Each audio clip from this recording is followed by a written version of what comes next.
టీసాట్ ప్రేక్షకులు అండ్ పోటీ పరీక్షలు ప్రిపేర్ అవుతున్న అభ్యర్థులు, ఈ ఎపిసోడ్లో భాగంగా డిఎస్సి ఓరియంటేషన్లో భాగంగా మనం ఫిఫ్త్ ఎపిసోడ్లో మనకు సైంటిస్ట్ అండ్ ఇన్వెన్షన్స్ అండ్ ఇతర అంశాలు, తేదీలు, ప్రాముఖ్యత కూడా కొంతవరకు దీనిలో డిస్కస్ చేయబోతున్నాం. ఓన్లీ క్వశ్చన్ ఆన్సర్స్ కాకుండా దానికి సరౌండెడ్గా ఉన్న కరెంట్ అఫైర్స్, స్ట్రాటజీకే అండ్ అన్నీ కలుపుతూ దీనిలో డిస్కస్ చేస్తాం. ఫస్ట్ ఆఫ్ ఆల్ క్వశ్చన్, మాజీ ప్రధాని చౌదరి చరణ్ సింగ్కి 2024లో భారతరత్న లభించింది. ఇతని జన్మదినం డిసెంబర్ 13ను జాతీయ కిసాన్ దివాస్గా జరుపుకుంటున్నాం. అయితే మొదటిసారిగా దీన్ని ఏ సంవత్సరంలో జరుపుకున్నారు? First observed in the year of. తేదీలు, ప్రాముఖ్యత అనే టాపిక్ విన్నప్పుడు సాధారణంగా మనం డిసెంబర్ 23 నేషనల్ కిసాన్ దివాస్ లేదా నేషనల్ కిసాన్ దివాస్ ఏ రోజున నిర్వహిస్తారంటే డిసెంబర్ 23.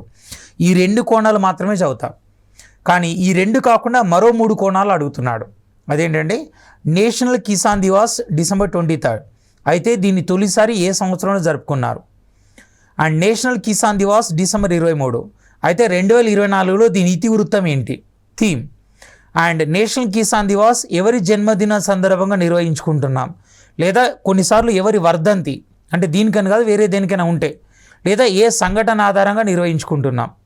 అంటే కొన్ని తేదీలు కొందరు జన్మదినం ఆధారంగా, కొన్ని తేదీలు కొందరు వర్ధంతి ఆధారంగా, కొన్ని తేదీలు కొన్ని సంఘటనల ఆధారంగా నిర్వహించబడతాయి. ఇలా 5 రకాల క్వశ్చన్ అడుగుతున్నాడు. ఇక్కడ వచ్చేసి మనకు చౌదరి చరణ్ సింగ్కి 2024 భారతరత్న వచ్చింది. ఆయన పుట్టినరోజు మనం ఎప్పటి నుంచో డిసెంబర్ 23 జరుపుకుంటున్నాం కదా. అయితే దాన్ని తొలిసారి ఎప్పుడు జరుపుకున్నారు? ఏ 2000 సంవత్సరంలోనా, బి 1998, సి 1997, డి 2001. ఆన్సర్ వచ్చేసి D 2001. First observed in the year of 2001. అయితే చౌదరి చరణ్ సింగ్ మీకు 2024లో భారతరత్న వచ్చింది.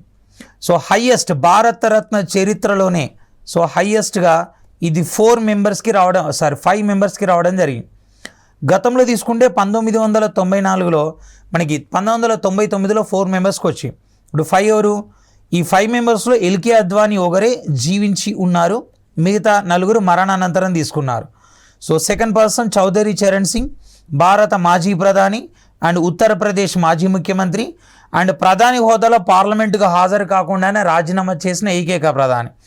అండ్ పివి నరసింహారావు, ఉమ్మడి ఆంధ్రప్రదేశ్కు తెలంగాణ నుంచి తొలి ముఖ్యమంత్రి అండ్ దక్షిణ భారతదేశం నుంచి తొలి ప్రధాని అండ్ ఏ సభలో సభ్యత్వం లేకుండా ప్రధాని అయిన తొలి వ్యక్తి. ఈయన ఆత్మకథ ఇన్సైడర్, లోపలి మనిషి. అండ్ ఈయన సమాధి మనకి జ్ఞానభూమి, హైదరాబాద్ సంజీవ పార్క్ పక్కన ఉంది. అండ్ చౌదరి చరణ్ సింగ్ సమాధి కిసాన్ ఘాట్ ఇంకొక ప్రముఖుడు సమాధి కూడా. ఏపీ మాజీ ముఖ్యమంత్రి కోట్ల విజయభాస్కర్ రెడ్డి గారి సమాధి మీకు కేసీ క్యాంప్లో ఉంటుంది, కర్నూలులో ఉంటుంది. అనేది కూడా Kisan ghat. And next one, 4th one వచ్చేసి కర్పూరి ఠాగూర్. కర్పూరి ఠాగూర్ బీహార్ ముఖ్యమంత్రిగా పనిచేశారు. అండ్ 5th పర్సన్ వచ్చేసి ఏంటంటే మనకి ఎంఎస్ స్వామినాథన్ భారత హరిత విప్లవ పితామహుడు. అన్ఫార్చునేట్లీ 2023 అండ్ సెప్టెంబర్ 28న మరణించడం జరిగింది. ఓకే, నెక్స్ట్ వన్, ఇటీవల జనుము రైతుల కోసం, జనుము అంటే ఏంటంటే జూట్ అంటాం దీన్నే, జూట్. ఇటీవల జనుము రైతుల కోసం జూట్ కార్పొరేషన్ ఆఫ్ ఇండియా ఏ యాప్ను ప్రారంభించింది? Mobile app. మనం జూట్ విప్లవాన్ని ఏమంటామంటే, జనుము విప్లవాన్ని అంటే గోల్డెన్ ఫైబర్ రెవల్యూషన్ అంటాం, గోల్డెన్ ఫైబర్ రెవల్యూషన్. దీన్ని జూట్ ఉత్పత్తిని పెంచడాన్ని పిలుస్తాం. దానికోసం పూసా ఖుషి, ఖేతీ బండి, కిసాన్ సువిధ, పాట్ మిత్రో. ఆన్సర్ వచ్చేసి డి, పాట్ మిత్రో. అండ్ పురుషుల ప్రపంచ కప్ క్రికెట్ మనకు నవంబర్లో జరిగింది కదా. పురుషుల ప్రపంచ కప్ క్రికెట్ 2023కి సంబంధించి సరైన వ్యాఖ్యను గుర్తించండి. మనకు నవంబర్ 19 ఫైనల్ జరిగింది. పురుషుల ప్రపంచ కప్ 2023లో ఫైనల్. నవంబర్ 19 ప్రత్యేకత ఏంటి అంటే వరల్డ్ మెన్స్ డే, ప్రపంచ పురుషుల దినోత్సవం. మనకు ప్రపంచ మహిళల దినోత్సవం మార్చి 8 కదా, ఇది men's day. And national citizens day అంటే జాతీయ పౌరుల దినోత్సవం అని కూడా పిలుస్తారు. అండ్ ఇందిరా బర్త్డే, ఇందిరాగాంధీ, మాజీ ప్రధాని ఇందిరాగాంధీ బర్త్డే కూడా ఈరోజు నిర్వహిస్తాం. అండ్ వరల్డ్ శానిటరీ డే అంటే ప్రపంచ పారిశుద్ధ్య దినోత్సవం కూడా ఈరోజు నిర్వహిస్తాం. ఆ రోజు మన ఫైనల్ జరిగింది. వెన్యూ ఇండియాలో. ఈ టోర్నీ మొత్తానికి సంబంధించి కొన్ని క్వశ్చన్లు స్టేట్మెంట్లు ఇచ్చాడు, దానిలో ఎన్ని సరైనవి అని గుర్తించాలి. So man of the tournament అంటే man of the series Virat Kohli. అత్యధిక వికెట్లు సాధించింది ఆడమ్ జంపా ఆస్ట్రేలియా. అండ్ అత్యధికంగా 4 సెంచరీలు సాధించింది రచిన్ రవీంద్ర న్యూజిలాండ్. అండ్ ఏకైక డబుల్ సెంచరీ సాధించింది మ్యాక్స్వెల్. సో దీనిలో ఏది సరైనది? అన్నీ సరైనవి. అంటే 1, 2, 3, 4 అన్నీ సరైనవి. 1, 3, 4 మాత్రమే సరైనది అంటున్నాడు. అంటే రెండోది అత్యధిక వికెట్లు సాధించింది ఆడమ్ జంపా అంటున్నాడు. ఓకేనా. అండ్ తర్వాత సి 1, 2, 4 ఓకేనా. అండ్ డి 1, 4 దీనిలో సరైన వ్యాఖ్యను గుర్తించండి అని అన్నాం. సో సరైన వ్యాఖ్యను గుర్తించండి అంటే ఇక్కడ ఆన్సర్ వచ్చేసి ఏంటి అంటే సో మనకి పురుషుల ప్రపంచ క్రికెట్. సో ఆన్సర్ వచ్చేసి డి. ఆన్సర్ వచ్చేసి డి. సో ఇక్కడ man of the tournament Virat Kohli సరైందే. బట్ హైయెస్ట్ వికెట్ టేకర్ వచ్చేసి మహమ్మద్ షమి. ఓకే. అండ్ ఇక్కడ అత్యధికంగా 4 సెంచరీలు సాధించింది de Kock south Africa. So answer వచ్చేసి డి. ఇందిరాగాంధీ అంతర్జాతీయ శాంతి బహుమతి 2024 గ్రహీత. So David Attenborough UK and Pratham సంస్థ and ISRO and COVID-19 warriors. So యాక్చువల్గా ఇందిరాగాంధీ అంతర్జాతీయ శాంతి బహుమతి పూర్తి పేరు ఏంటంటే so Indira Gandhi prize for piece and disarmament. So piece and disarmament దీన్ని పిలుస్తుంటాం. సో ఇది 2022 వచ్చి డేవిడ్ అటెన్బరోకి వచ్చింది. సో డేవిడ్ అటెన్బరో యూకేకు చెందిన ఒక ఎన్విరాన్మెంటల్ యాక్టివిస్ట్. సో ఈయనకు రావడం జరిగింది. Okay. Next National Investigation Agency Gurpatwant Singh పన్నుపై కేసు నమోదు చేసింది. ఇతను ఏ ఉగ్ర సంస్థకు చెందినవాడు అని అన్నా. యాక్చువల్గా మనకి 1962లో కే సంతానం కమిటీ అనే దాన్ని ఏర్పాటు చేశారు. కే సంతానం కమిటీ. ఈ కమిటీ సూచనల మేరకు 1963లో సిబిఐ అంటే Central Bureau of Investigation and 1964లో సివిసి అంటే సెంట్రల్ విజిలెన్స్ కమిషనర్ ఏర్పాటు చేశారు. ఈ సిబిఐ నుంచి 2008 డిసెంబర్లో మనకి ఎన్ఐఏ ఏర్పాటు చేశారు. ఎన్ఐఏ అంటే నేషనల్ ఇన్వెస్టిగేషన్ ఏజెన్సీ. ఇది ఓన్లీ ఉగ్రవాద కార్యకలాపాలపైన విచారణ చేస్తుంది. విచారణ చేస్తాం. ఓకేనా. ఎందుకంటే మనకు 2008 నవంబర్ 26న ముంబై పేలుళ్ళు జరిగినాయి. సో ఈ పేలుళ్ళు జరిగింది ముంబైలో నవంబర్ 26. 26 అంటే 26వ తేదీ, నవంబర్ అంటే 11వ నెల. అందుకే దీన్ని నవంబర్ 26/11 దాడులు అని కూడా పిలుస్తారు. ఈ దాడుల తర్వాత ఉగ్రవాద కార్యకలాపాల మీద విచారణ కోసం సిబిఐ కాకుండా ఒక సంస్థ ఉండాలని ఎన్ఐఏ ఏర్పాటు చేశారు. ఆ సంస్థ రీసెంట్గా గురు పత్వంత్ సింగ్ పన్నుపై కేసు నమోదు చేసింది. ఇతను ఏ ఉగ్ర సంస్థకు చెందినవాడు? 6 ఫర్ జస్టిస్, లష్కర్-e-తోయిబా, International Sikh Youth Federation and Jabbar Khalsa International. So ఈయన వచ్చేసి 6 ఫర్ జస్టిస్ అనే సంస్థకు చెందిన వ్యక్తి. ఓకేనా. సో రీసెంట్గా భారత్ కెనడా మధ్య వివాదం కారణం కూడా ఇతనే. భారత్లో 1970 దశకం తర్వాత సో 1980 నుంచి మేజర్గా సో ఖలిస్తాన్ ఉద్యమం నడిచింది. అంటే ఖల్సా పుట్టిన ప్రదేశం అని. జర్నల్ సింగ్ భింద్రేన్వాలే ఆధ్వర్యంలో ప్రారంభమైన ఖలిస్తాన్ ఉద్యమం సో ఆపరేషన్ బ్లూ స్టార్తో అంతమైంది. అయితే ఇక్కడి నుంచి వెళ్ళిన అతివాదులు సో కెనడా కేంద్రంగా ఉగ్రవాద కార్యకలాపాలకు పాల్పడుతున్నారు. సో ఈ మధ్యలో భారత ప్రభుత్వం కెనడాలో పనిచేస్తున్నటువంటి హర్జీత్ సింగ్ నిస్సార్ అనే వ్యక్తిని హత్య చేసింది. దీంతో ఇతని హత్య భారత్ కెనడా మధ్య వివాదానికి కారణమైంది. అండ్ అదే దేశంలో ఉన్న గురు పత్వంత్ సింగ్ పన్ను పైన కూడా సో హత్యాయత్నం భారత్ చేసిందంటే అమెరికా ఆధ్వర్యంలో విచారణ జరిగితే మేము సహకరిస్తామని భారత్ చెప్పింది. సో ఇతను రీసెంట్గా ఎర్రకోటను పేల్చేస్తాం అండ్ తర్వాత వచ్చేసి రామ మందిర నిర్మాణం అప్పుడు కూడా దాన్ని పేల్చేస్తాం ఇనాగ్రేషన్ అప్పుడు అన్నాడు. కాబట్టి దానిపైన కేసు నమోదు చేయడం జరిగింది. అండ్ కర్ణాటక రాష్ట్ర ప్రభుత్వ ప్రధాన కార్యదర్శి రజనీష్ గోయల్. అయితే తెలుగు రాష్ట్రాల ప్రభుత్వ ప్రధాన కార్యదర్శులకు సంబంధించి సరైన వ్యాఖ్యను గుర్తించండి. ఒక మండల్కి సో ప్రథమ పర్సన్ హైయెస్ట్ ఆఫీసర్ తహసీల్దార్ అంటాం మనం. ఓకేనా, తహసీల్దార్. అదే సో ఒక డిస్ట్రిక్ట్ వచ్చేసి సో కలెక్టర్. అండ్ నెక్స్ట్ ఒక స్టేట్కి వచ్చేసి సిఎస్ అంటే చీఫ్ సెక్రటరీ. అండ్ ఇండియా దేశవ్యాప్తంగా తీసుకుంటే అతన్ని మనం ఏమంటామంటే సో క్యాబినెట్ సెక్రటరీ అని పిలుస్తాం. ఓకేనా. సో ఇష్యూ ఇది. సో ప్రస్తుతం మన దేశంలో క్యాబినెట్ సెక్రటరీ ఉన్నారంటే రాజీవ్ గౌబా ఈయన క్యాబినెట్ సెక్రటరీగా ఉన్నాడు. అయితే తెలంగాణకు ఇప్పుడు రాష్ట్రంలో చీఫ్ సెక్రటరీ అన్నాం కదా, మరి తెలంగాణకు చీఫ్ సెక్రటరీ, కర్ణాటకకు అయితే కొత్తగా రజనీష్ గోయల్ వచ్చాడు. సో తెలంగాణకి ఎవరు అన్నాం, Telangana A Shanthakumari and Andhra Pradesh KS Jawahar Reddy. ఒకటి మాత్రమే సరైనది, అంటే తెలంగాణ శాంతకుమారి అన్నాం. And 2 KS Jawahar Reddy. So C answer 1 మరియు 2. సో ఆన్సర్ ఏమవుతుందంటే సి అవుతుంది, answer C. Okay. And next one, యుద్ధ విమానంలో ప్రయాణించిన మొదటి ప్రధాని మోడీ, అయితే మొదటి రాష్ట్రపతి ఎవరు అని క్వశ్చన్ అడిగా. సో ఎవరు, యాక్చువల్గా ప్రైమ్ మినిస్టర్స్ ఒకరు మాత్రమే యుద్ధ విమానంలో ప్రయాణించారు, హీఈస్ మోడీ. ఈయన 2023 డిసెంబర్లో ఈ ఫీట్ చేయడం జరిగింది. ఇక ప్రెసిడెంట్స్ మాత్రం 3 ప్రయాణించారు యుద్ధ విమానంలో. ఓకేనా.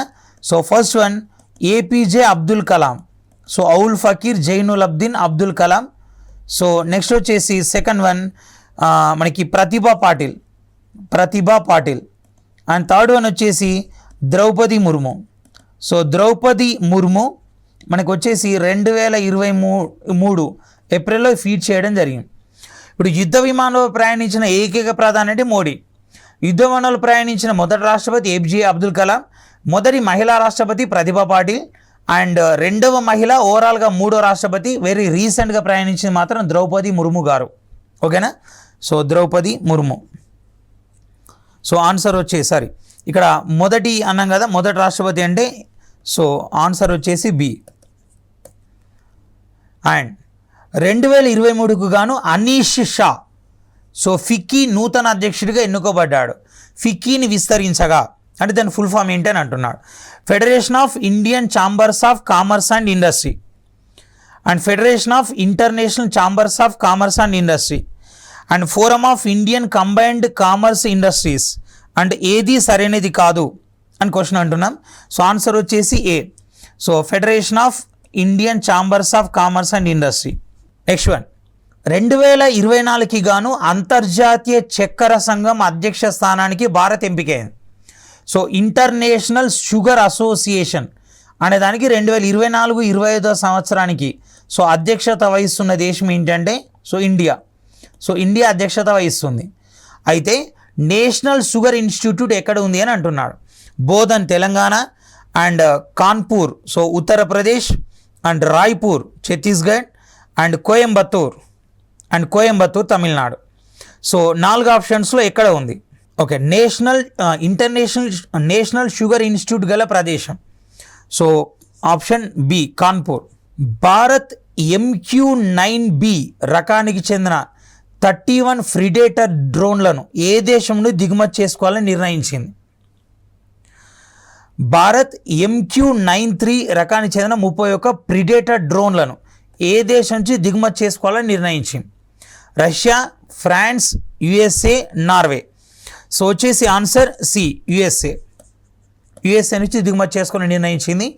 ఇక యుద్ధ విమానాల సంగతి కనుక చూస్తే భారత్ అనేక దేశాల నుంచి విమానాలు దిగుమతి చేసుకుంది. సో ఫర్ ఎగ్జాంపుల్ మీకు మిగ్, వీటిని ఎగిరే శవపేటికలు అంటారు. వీటిని union of Soviet socialist republics అంటాం. సో కాకపోతే అది ఇప్పుడు రష్యా ప్లస్ 14 దేశాలకు విడిపోయింది. సో USSR అన్న రష్యా అన్న ఒకటే. అండ్ ఇక తొలగిస్తున్న మిగ్ ప్లేస్లో కొత్తగా మన సుకోయ్ విమానాలు దిగుమతి చేసుకుంటున్నాం.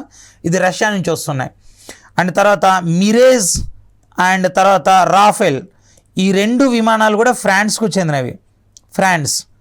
అండ్ జాగ్వార్ యుద్ధ విమానం ఏదైతే ఉందో అది ఇంగ్లాండ్ నుంచి వచ్చింది, ఇంగ్లాండ్. అండ్ తర్వాత ఎంబ్రేయర్ ఎక్కడి నుంచి వచ్చింది అంటే సో బ్రెజిల్ నుంచి దిగుమతి చేసుకున్నాం దీన్ని, బ్రెజిల్. C-130J అండ్ C-137J ఇవి యుఎస్ఏ నుంచి దిగుమతి చేసుకున్నాం. ఇక మన స్వదేశీ తేలికపాటి యుద్ధ విమానం ఏంటంటే తేజస్.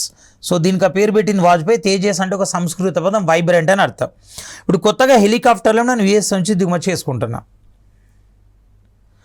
పోలియో వ్యాక్సిన్ కనిపెట్టింది ఎవరు? సో ఇది క్వశ్చన్. యాక్చువల్గా పోలియో వ్యాక్సిన్ రెండు రకాలు. ఒకటి ఏంటంటే సో పోలియో వ్యాక్సిన్ వచ్చేసి ఇంజెక్షన్ అండ్ రెండోది వచ్చేసి ఓపీవి అంటే దీన్ని ఏమంటామంటే మనం ఓరల్ పోలియో వ్యాక్సిన్ అని పిలుస్తాం. సో ఇంజెక్షన్ కనుగొన్నది ఎవరంటే సో జోనాఫ్ ఈసాల్క్ అంటే జోన్ ఆఫ్ ఎడ్వర్డ్ సాల్క్ అని అర్థం. ఓపీవీ కనుగొన్నది ఎవరంటే సెబిస్ అనే వ్యక్తి కనుగొన్నాడు. సో ఇక్కడ ఫ్రెడరిక్ బ్యాంటింగ్ కనుగొన్నది ఇన్సులిన్ కాదు. సో ఆన్సర్ ఏమవుతుందంటే సి అవుతుంది. Answer C. యాక్చువల్గా పోలియో వ్యాక్సిన్ మన దేశంలో 1970s వచ్చిన అది ఇంజెక్షన్ కాబట్టి వేయాలంటే డాక్టర్సే కావాలి. ఆ రోజుల్లో అంత మెడికల్ ఇన్ఫ్రాస్ట్రక్చర్ దేశంలో లేదు కాబట్టి అది ఫెయిల్ అయింది. కానీ 1995 మార్చి 16వ తారీఖు నాడు సో మన దేశంలో సో నేషనల్ వ్యాక్సినేషన్ కార్యక్రమంలో భాగంగా కేంద్ర ప్రభుత్వం పల్స్ పోలియోని స్టార్ట్ చేసింది. సో అందుకే మనం ఏమంటామంటే మార్చి 16ను నేషనల్ వ్యాక్సినేషన్ డే అంటాం. National vaccination day. సో జాతీయ టీకాల దినోత్సవం అని పిలుస్తుంటారు. ఓకేనా. సో మనకు 1996 మార్చి 16న పోలియో స్టార్ట్ అయితే 2011 జనవరి 13న ఉత్తరప్రదేశ్ అండ్ గుజరాత్లో so last polio case record అయింది. ఓకేనా. లాస్ట్. ఆ తర్వాత ఇక పోలియో కేసులు రికార్డ్ కాలేదు. దాంతో 2014 మార్చి 27న WHO భారత్ని సో పోలియో ఫ్రీ కంట్రీగా ప్రకటించింది. అంటే మన 2014 నుంచి పోలియో ఫ్రీ కంట్రీ. సో 2024కి పోలియో రహిత దేశంగా మారి 10 సంవత్సరాలు గడిచింది కాబట్టి ఎగ్జామినర్ దీని మీద క్వశ్చన్ అడగవచ్చు. వరల్డ్ వైడ్ వెబ్ అనే మాటను సృష్టించింది ఎవరు? లాస్ ఏంజల్స్లోని కాలిఫోర్నియా యూనివర్సిటీ అండ్ విదేశీ Sanchar Nigam limited, European particle research centre and Stanford research centre. యాక్చువల్గా ఇది లాస్ ఏంజల్స్లోని సో కాలిఫోర్నియా యూనివర్సిటీ మనకి యూరోపియన్ పార్టికల్ రీసెర్చ్ సెంటర్ వాళ్ళు సో దీన్ని క్రియేట్ చేశారు. ఈ పదం సృష్టించింది ఎవరంటే టిమ్ బెర్నర్స్లీ. ఇంటర్నెట్ స్థాపకుడు ఎవరు? So internet professor Leonard Kleinrock and Bill Gates and Sabeer Bhatia, Peter Newman. So internet వచ్చేసి ఏంటంటే so answer professor Kleinrock. So Leonard Kleinrock అని చెప్తాం. సున్నాను కనుగొన్నవారు ఎవరు? భారతీయులు, జర్మన్లు అండ్ జపనీయులు, అమెరికన్లు. సో భారతీయులు. రక్తపీడనాన్ని కొలిచే పరికరం. సో బ్లడ్ ప్రెషర్ని దేంతో కొలుస్తామంటే sphygmomanometer, thermometer, barometer, lactometer. So lactometer ఏంటంటే మనం పాలలోని స్వచ్ఛత కొలుస్తాం. అండ్ బారోమీటర్తో దేంతో కొలుస్తామంటే పీడనాన్ని కొలుస్తాం. థర్మామీటర్తో దేంతో కొలుస్తామంటే టెంపరేచర్ కొలుస్తాం. సో ఇక ఆన్సర్ ఏంటంటే సో స్పిగ్నోమానోమీటర్. అండ్ మానవులలో రక్త ప్రసరణ కనుగొన్నది William Harvey, Charles Napier, Sigmund Freud, Darwin. So William Harvey రక్త ప్రసరణ కనుగొన్నాడు. అండ్ టెలిఫోన్ కనుగొన్నది ఎవరు? ఇక టెలిఫోన్ కనుగొన్నది ఎవరంటే గ్రహాం బెల్. కానీ సెల్ ఫోన్ కనుగొన్నది ఎవరంటే సో మోటారోలా కంపెనీలో పనిచేస్తున్న మార్టిన్ కూపర్ అనే వ్యక్తి సెల్ ఫోన్ కనుగొన్నాడు. Martin Cooper. ఇక సెల్ ఫోన్ సంబంధించి LTE అనే టెక్నాలజీ ఉండేది. సో దాన్ని మనం లాంగ్ టర్మ్ ఎవల్యూషన్ అంటాం. ఇప్పుడు LTE ప్లేస్లో కొత్త టెక్నాలజీ వచ్చింది, అదే వివో LTE. సో దాన్ని మనం ఏమంటామంటే voice over so long term evolution అని పిలుస్తాం. అండ్ ఇప్పుడు అది కూడా పోయి దాని ప్లేస్లో VoIP టెక్నాలజీ వచ్చింది. సో VoIP అంటే వాయిస్ ఓవర్ ఇంటర్నెట్ ప్రోటోకాల్ అంటాం. ఇక సెల్ ఫోన్లో సాధారణంగా యూజ్ చేసేది ఏంటి? మనం సిమ్ యూజ్ చేస్తాం. సో సిమ్ అంటే దాన్ని ఏమంటామంటే సబ్స్క్రైబర్ ఐడెంటిఫికేషన్ మాడ్యూల్ అంటాం. సో సబ్స్క్రైబర్ ఐడెంటిఫికేషన్ మాడ్యూల్ అని పిలుస్తాం. ఓకేనా. ఆప్టికల్ ఫైబర్ కనుగొన్న వ్యక్తి ఎవరు? Narendra Kapany, Samuel Cohen, Percy L Spencer, TH Maiman. So Narendra Kapany is right answer. Madam Curie కనుగొన్నది పెన్సిలిన్. సో పెన్సిలిన్ మనకి బల్బ్ వచ్చేసి థామస్ ఆల్వా ఎడిసన్ కనుగొన్నాడు. అండ్ పెన్సిలిన్ వచ్చేసి మనకి అలెగ్జాండర్ ఫ్లెమింగ్ కనుగొన్నాడు. ఈయన 1928లో పెన్సిలియం నోటేటమ్ అనే ఒక ఫంగస్ నుంచి పెన్సిలిన్ కనుగొన్నాడు. సో ఇక్కడ కనుగొన్నది మేడం క్యూరీ కనుగొన్నది ఏంటి అంటే రేడియం. సో రేడియం కనుగొన్నారు. అండ్ పవన వేగాన్ని దేంతో కొలుస్తాం? సో పవన వేగాన్ని కొలిచేదాన్ని, గాలి వేగాన్ని కొలిచేదాన్ని ఇదేమంటామని యానిమోమీటర్ అంటాం.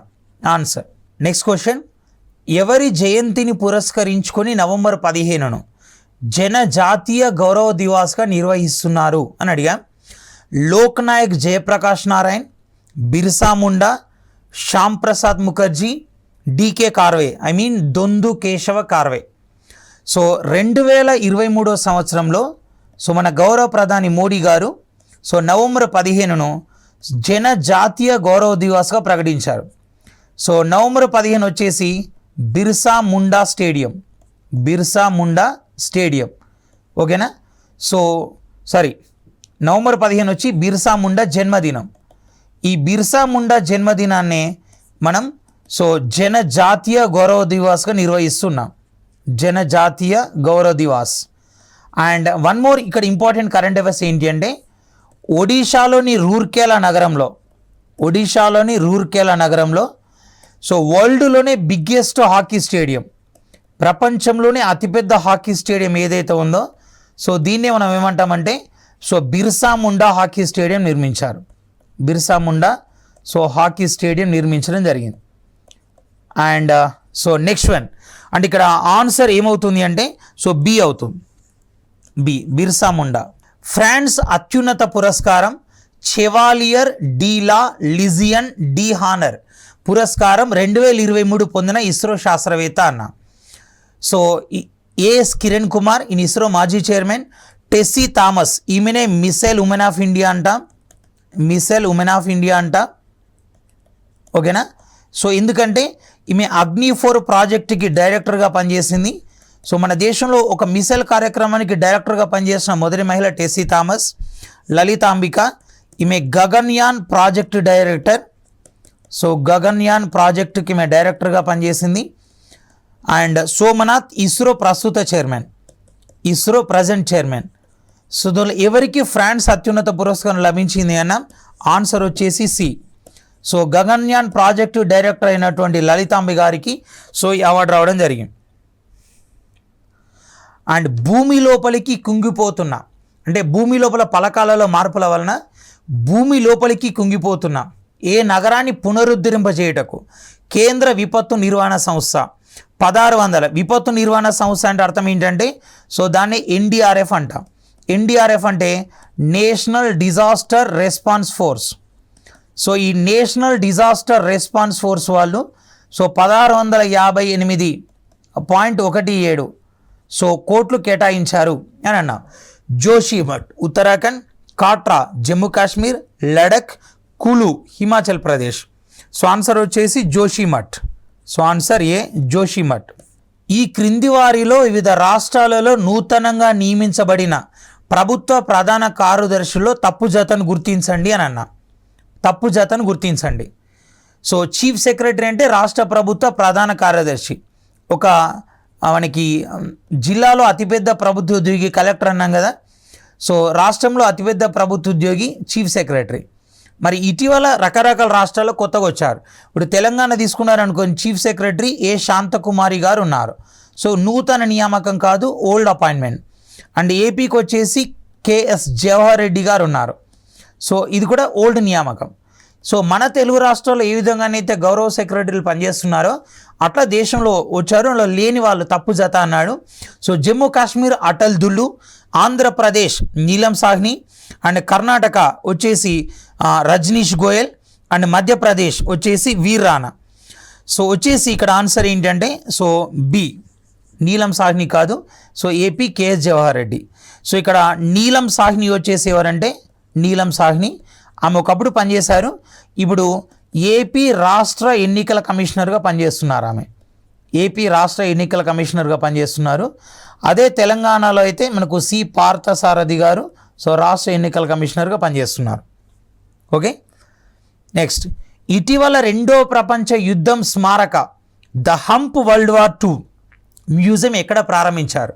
Arunachal Pradesh India, Yunnan China, Lhasa Tibet, Warsaw Poland. అంటే 2వ ప్రపంచ యుద్ధ కాలంలో ఆ రూట్ నుంచి వెళ్తున్న చాలా విమానాలు ప్రమాదవశాత్తు కూలిపోయినాయి. అందుకని ఆ స్మారకార్థం అక్కడ హంప్ వరల్డ్ వార్ II అనే మ్యూజియం నిర్మించారు. అది ఎక్కడ అని అంటున్నాడు. సో ఏ అరుణాచల్ ప్రదేశ్. ఓకేనా, ఆన్సర్ వచ్చేసి ఏ అరుణాచల్ ప్రదేశ్. నెక్స్ట్ 2023 డిసెంబర్ 3న వెలువడిన రాష్ట్రాల అసెంబ్లీ ఎన్నికల ఫలితాల్లో ఏ రాష్ట్రంలోని ప్రభుత్వం తన అధికారాన్ని నిలుపుకుంది? ఇప్పుడు విషయం ఏంటంటే మనకు మిజోరాంలో ఎన్నికలు జరిగినాయి. ఏ రాష్ట్రంలో అధికారం నిలబెట్టుకుందంటే గతంలో ఏ పార్టీ ఉందో మళ్ళీ అదే పార్టీ గెలిచిందని అర్థం. ఇప్పుడు మిజోరాంలో ఉంది. మిజోరాంలో గతంలో తీసుకున్నాం అనుకో మనకి MNF అంటే మిజో నేషనల్ ఫ్రంట్ ఉండేది. కానీ ప్రజెంట్ వచ్చేసి గెలిచిన పార్టీ ఏంటంటే ZPM అంటే దీన్నే జోరామ్ పీపుల్స్ మూమెంట్ అంటాం. దీని నుంచి లాల్ దుహోమా సో చీఫ్ మినిస్టర్ అయ్యాడు, సీఎం. ఓకేనా, ఫస్ట్ టైం సీఎం అయ్యాడు. అండ్ అదే ఛత్తీస్గఢ్ ఉంది. ఛత్తీస్గఢ్ యాక్చువల్గా ఛత్తీస్గఢ్లో ఎన్నికల కన్నా ముందు ఉండేది ఏంటి, INC కాంగ్రెస్ ఉండేది. కానీ ప్రజెంట్ ఏం జరిగిందంటే సో ఛత్తీస్గఢ్లో మనకి BJP వచ్చింది. అక్కడి నుంచి విష్ణు దియో సాయి సో ముఖ్యమంత్రి అయ్యారు. అండ్ నెక్స్ట్ తెలంగాణలో BRS ఉండేది గతంలో. సో ప్రజెంట్ వచ్చేసి INC అయింది. ఇక్కడ సో రేవంత్ రెడ్డి గారు మొదటిసారి ముఖ్యమంత్రి అయ్యారు. ఆ తర్వాత రాజస్థాన్లో గతంలో INC ఉండేది. సో ప్రజెంట్ వచ్చేసి BJP అయింది. ఇక్కడ మొదటిసారి ఎమ్మెల్యే గెలిచిన భజన్ లాల్ శర్మ సో ముఖ్యమంత్రి అయ్యారు. అండ్ మధ్యప్రదేశ్లో గతంలో BJP ఉండేది, ఇప్పుడు కూడా BJP ఉంది. కాకపోతే గతంలో శివరాజ్ సింగ్ చౌహాన్ ఉండేవాడు. సో ఇప్పుడు మోహన్ యాదవ్ అయ్యారు. సో అండ్ ఇక్కడ ఇష్యూ ఏంటంటే సో మొత్తం 5 రాష్ట్రాల ఎన్నికలు జరిగితే ఒక మధ్యప్రదేశ్లో మాత్రమే తన అధికారం నిలబెట్టుకుంది గత ప్రభుత్వం. సో ఇక్కడ అంటే సో సి ఆన్సర్. ఇవి ఈ రోజుకు సంబంధించిన ముఖ్యాంశాలు.